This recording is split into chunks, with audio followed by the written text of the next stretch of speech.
In this clip, we're going to talk about using Laban and looking. We spent some time looking at the eyes of our puppet, which are very important, and we just looked at different ways of thinking about moving. And so one Laban term is flick. And if I want to start with the eyes of this puppet, flick. That's one way to get more active way of looking. Glide.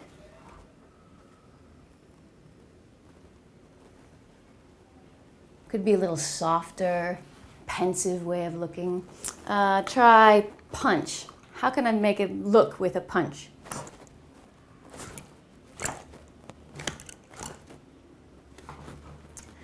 And let's see, how about slash?